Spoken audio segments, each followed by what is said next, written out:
몇 년 전만 해도 인공지능 하면 SF 공상과학을 연상케 하는 먼 미래의 이야기로 들렸는데요.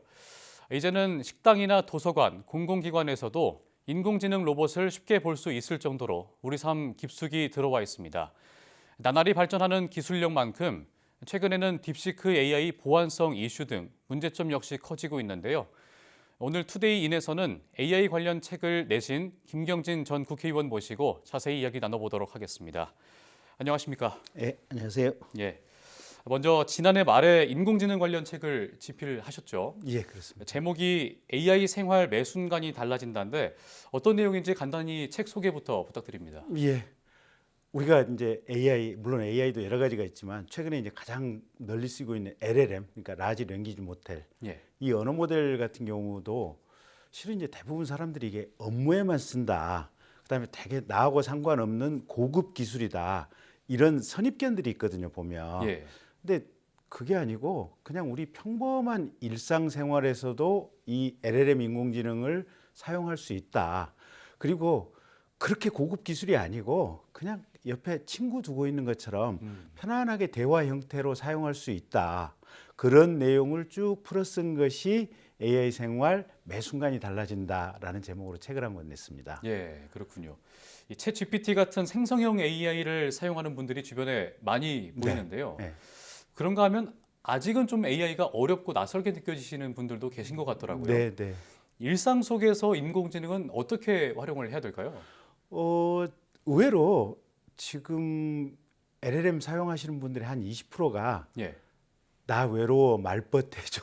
아, 그래요? 네, 심리 상담, 친구 해달라. 예. 이게 대부분의 인공지능이, 그러니까 GPT나 제미나이 같은 경우는 이게 보이스 챗봇 기능이 있잖아요. 보면 예, 예. 보이스 모드 키고 그냥 너 지금부터 내 친구야. 우리 그냥 이렇게 알콩달콩 대화해 보자. 나 심심해. 뭐 이렇게 얘기 시작해도 되고요. 예. 또 그냥 텍스트 챗봇 기능으로 쓸 때 가령 우리 연말에 막년회들 많이 있지 않습니까? 예. 막년회 가면 누가 멋진 건배사를 하면 사실은 나도 건배사 멋지게 하고 싶은데 이런 생각들 많이 하시거든요. 예. 나 막년에 건배사 몇 개 좀 만들어줘. 뭐 이렇게 해도 되고요. 가령 또 우리 할머님들 같은 경우 손주들한테 편지 쓰고 싶잖아요. 예. 카톡 쓰고 싶잖아요. 근데 그걸 머릿속에 이제 손주에 대한 애틋한 마음은 있는데 이걸 글로 쓰려고 하면 사실은 그때부터 이제 머릿속이 이제 하얘지시잖아요, 보면. 예. 그때 그냥 챗봇에 그 요새 카톡 이렇게 음성으로 입력해서 텍스트로 이렇게 하는 기능들 많이 쓰잖아요. 텍스트 마이크 기능. 네. 예. 그걸로 그냥 다 어렸을 때 손주가 그때 이렇게 길거리에서 잃어버려가지고 그때 되게 내가 마음이 쿵쿵 뛰었던 기억이 있는데 그 기억을 좀 담아서 우리 손주한테 내 마음에 편지를 하나 써줘 하면 그 내용 키워드를 집어넣어가지고 편지 한 10줄 써주거든요. 그거 꾹 눌러서 복사해가지고 이메일로 보내도 되고 카톡으로 보내도 되고 문자 메시지로 보내도 되고 그러거든요. 예. 예. 또 의외로 이게 인공지능이 실은 이게 사람이 사는 세상의 모습이 인터넷에 안 올라가 있는 게 보셨어요? 그런 걸? 거의 못 봤습니다. 없죠. 예. 사람 사는 모든 세상의 모습이 인터넷에 올라가 있죠. 예. 그래서 인공지능은 뭘 물어봐도 인터넷에 올라가 있는 데이터를 크롤링해서 학습을 했기 때문에 다 알고 있어요. 그래서 김치 담그는 법. 예. 집안에 냉장고에 뭐 식재료를 쭉 두루룩 꺼내가지고 사진 찍은 다음에 야 이걸로 나 피자 만들고 싶은데 이걸로 무슨 음식 만들 수 있어? 뭐 이런 거 물어봐도 되고요. 또 어르신들 같은 경우는 가령 나 지금 관절이 좀 안 좋은데 또는 당뇨가 좀 있는데 어떤 식단으로 먹어야 돼? 운동을 어떻게 해야 돼? 뭐 그러니까 우리가 살면서 세대, 나이, 학력 이런 거 상관없이 성별 상관없이 예. 1년 365일 우리 주변에 있는 일에 대해서 궁금한 것이 생기잖아요. 그냥 LLM한테 물어보면 돼요. 아. 그래서 저는 의외로 요새 많이 쓰는 것 중에 하나가 컴퓨터나 핸드폰 쓰다 보면 이런 기능이 있을 것 같은데 그게 뭔지 잘 모르겠잖아요. 야, 예. 그냥 LLM한테 물어보면 돼요. 내가 아이폰 16 프로 맥스를 쓰고 있고 iOS 버전이 18.3인데 이 화면 녹화 기능을 어디서 찾아서 시작을 해야 돼? 뭐 이런 거라든지 네. 아니면 내가 전기밥솥을 하고 있는데 이 지금 중국에서 들어온 이 전기밥솥 모델명이 뭔데 이걸 가지고 해남 방고구마를 찌고 싶어. 근데 어떻게 세팅을 해야 돼? 그냥 우리 생각나는 거 그냥 물어보면 돼요. 아.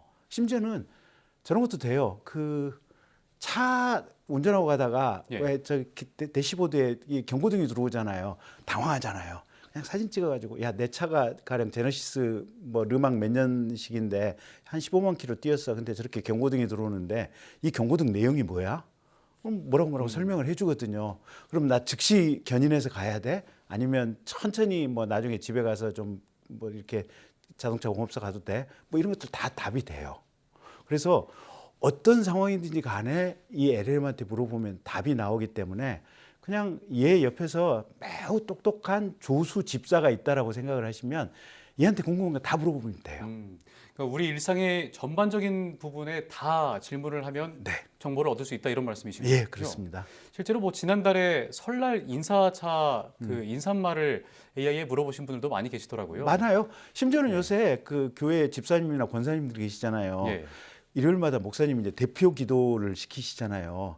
그러면 기도문을 써달라 그러면 예. 기가 막히게 잘 써줘요. 예. 특히 뭐 마태복음 3장 1절을 영어 표현 그대로 한 구절 집어넣어서 써달라 이러면 정말 잘 써줘요. 예. 근데 뭐 인공지능의 좋은 점에 대해서 이야기를 쭉 했는데 네. 인공지능이 지금 완벽할 수는 없는 거잖아요. 네. 그래서 뭐 오류나 잘못된 정보가 많다는 지적도 있지 않습니까? 네, 이 부분에 대해서는 어떻게 생각하세요? 그래서 이제 GPT 초기에 세종대왕이 맥북을 던지시면서 신료들에게 그 많은 큰 화를 냈다 예. 이제 이 얘기인데 예. 그때만 해도 할루시네이션 확률이 한 5에서 7% 됐다 그래요. 예. 근데 지금 대체로 이제 LLM 운영하는 회사들이 발표하는 것은 2% 내지 3% 정도의 할루시네이션이다. 특히 이제 비교적 정밀한 클로드 같은 경우는 한 1% 남짓이다. 이제 이렇게 얘기를 하고 있는데, 예. 근데 생각해 보세요. 우리가 남자들 같은 경우 이제 과음하잖아요. 전날 술 먹고 오면 다음날 기억이 선명한가요? 그렇죠. 그다음에 예. 평소에 우리의 지식은 얼마만큼 정확한가요?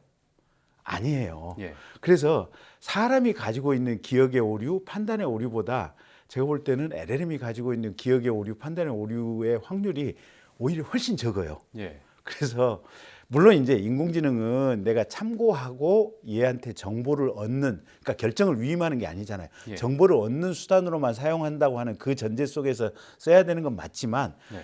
평균적인 확률로 보면 사람보다는 오히려 할루시네이션 확률이 적다. 그래서 너무 그 점에 얽매여서 얘를 안 쓴다고 하면 손해다. 쓰시되 다만 워낙 중요한 법률적인 일이라든지 건강 의료에 대한 일이라든지 계약에 대한 일이라든지 이런 것들은 이제 크로스 체크를 해야 되긴 하지만 그냥 그 정도는 사람보다 나으니까 마음 편히 쓰시라. 예. 이렇게. 말씀하신 대로 인공지능이 비약적으로 발전을 하면서 네. 인간의 수준을 능가한 것처럼 보이는데 네. 이렇게 되면 AI가 사람의 일자리도 대체할 거라고 예상이 되거든요. 어떻게 대비를 해야 될까요? 지금 그렇지 않아도 미국의 IT 회사들 코딩하는 직원들, 신규 직원들 더 이상 채용 안 하고 많이 내보낸다는 거 아니에요. 지금 이 LLM이 잘하는 것 중에 하나가 컴퓨터 코딩이거든요. 보면 예. 굉장히 잘해요. 예. 심지어 저처럼 코딩을 1도 모르는 사람이 파이썬 스크립트를 이 LLM 도움으로 뭐 여러 개를 해봤으니까요. 근데 우리가 우리 사회 또는 개인, 국가의 기준을 지금하고 똑같은 선에 놓는다면 인공지능의 도움을 받으면 일하는 시간이나 효율이 많이 높아지니까 네. 해고할 수밖에 없고 일자리가 줄어들죠. 근데 서비스나 제품의 기준을 저 위로 수직 상승을 시킨다면 그러면 사람들이 지금처럼 열심히 일해서 인공지능의 도움을 받아서 열심히 일해야 저 높은 단계에 도달할 수 있을 거 아니에요. 보면 예. 기준 품질 자체를 올린다고 한다면 상향시킨다고 한다면 그래서 우리가 LLM이 해고의 문제, 일자리가 없어진다는 문제 이걸 걱정할 게 아니고 개인을 포함해서 모든 구성원과 조직의 기준과 좌표점을 상향시키는 게 중요하다. 네. 저는 그렇게 보고 있어요. 예. 이 얘기를 또 안 할 수가 없는 게 최근에 딥시크 쇼크가 있었잖아요. 네, 네, 그래서 AI에 대한 관심이 또 폭발적으로 증가했는데 네. 우리 정부뿐만 아니라 전 세계적으로 지금 AI에 대한 보안성 문제를 지적하면서 네. AI의 활용을 또 하지 말자는 금지령을 내리고 있는데 이 보안성처럼 부정적인 이슈들도 많잖아요. 이 부분은 어떻게 대처를 해야 되겠죠? 일단 중국이 조금 심해요. 보면 개인정보 정보 수집에 가는 게 너무 많고 예. 그다음에 그렇게 회사에서 수집해 간 정보를 중국의 정보기관도 볼 수 있고 또 중국 정부의 공식 행정명령에 따르면 회사들끼리도 정보 공유를 하라고 아예 그냥 공식 지침을 줬거든요. 예. 그래서 그런 것 때문에 이제 중국으로 가는 정보에 대해서 우리가 좀 신경을 많이 써야 되는데, 가령 흔히 쓰는 GPT, 오픈 AI 같은 경우는 유료 모델을 쓰면 사실은 거기는 학습을 위해서 정보 수집을 하지 않는다고 회사 방침에 아예 돼 있거든요. 예. 그래서 이제 그런 걱정은 조금 줄이셔도 될 것 같고, 제일 중요한 것은 사실은 대한민국이 운영하는 우리가 관리하는 데이터 센터, 서버, 인공지능 모델이 있으면 그 안심이 조금 더 되지 않겠어요, 보면. 그래서 아까 뉴스에 나왔던 대로 우리 최상목 부총리가 저는 굉장히 잘하는 거라고 봐요. 예. 그래서 내년까지 GPU 10,000장, 뭐 20,000장 확보를 해가지고 대한민국 내에서 우리 국민과 우리 회사를 위한 자체 데이터 센터, 자체 AI 서버를 운영하겠다. 이게 되게 중요한 흐름이라고 보고 반드시 그리고 빨리 돼야 돼요. 말씀하신 대로 AI에 대한 이야기를 쭉 해봤는데 네.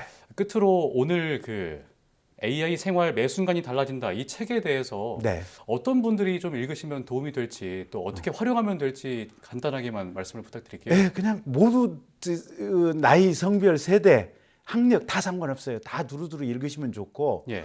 가령 학생들 둔 학부모 엄마들은 그거 아이들 교육에 어떻게 쓸 것인지 모의고사 출제해달라고 그래도 출제도 되거든요. 예. 우리 아들 초등학교 6학년인데 초등학교 6학년 1학기 산수 시험 문제 모의고사 출제해줘, 이런 것도 다 되고, 어르신들은 건강관리, 바둑 두는데, 장기 두는데, 또 주부들은 가정에서 살림하는데, 또 가전제품 고장 수리하는데, 모든 데 다 쓸 수 있어요. 그래서 세대, 나이, 학력, 뭐 하는 직업 이런 거 다 상관없이 두루두루 다 읽으시면 일상생활에 활용할 수 있도록 책을 썼어요. 네.